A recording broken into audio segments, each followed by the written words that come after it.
నిన్న మా ఇంట్లో ఒక చిన్న ఇన్సిడెంట్ జరిగిందండి. 2 వారాల ముందు మా అమ్మగారికి కంటి చూపు పరీక్ష చేసి కొత్త అద్దాలు ఇప్పించాను. అయితే నిన్న మా అమ్మగారు అంటుండే, "కొత్త అద్దాలు అసలు పనే చేయట్లేదు, చూపు సరిగ్గా కనిపించట్లేదు, దీంతో ఏం అద్దాలో ఏమో" అంటుండే.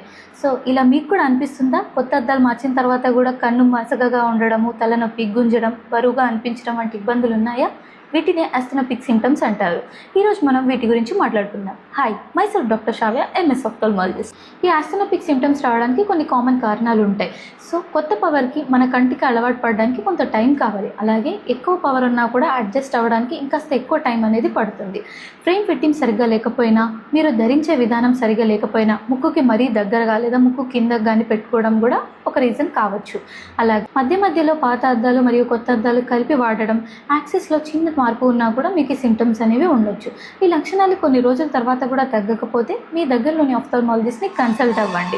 మీ ప్రాబ్లం ఏంటో కనిపెట్టి సరైన పరిష్కారం చూపిస్తారు. సో అద్దాలను కరెక్ట్గా పెట్టుకునే స్పేస్ అంటే ఇది. మరీ దగ్గరగా ఉండకూడదు, అలాగని మరీ కిందకి ఉండకూడదు.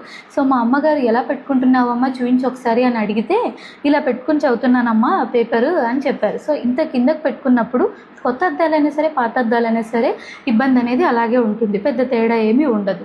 సో ఈ చిన్న టిప్స్ని ఫాలో అవ్వండి. Thank you.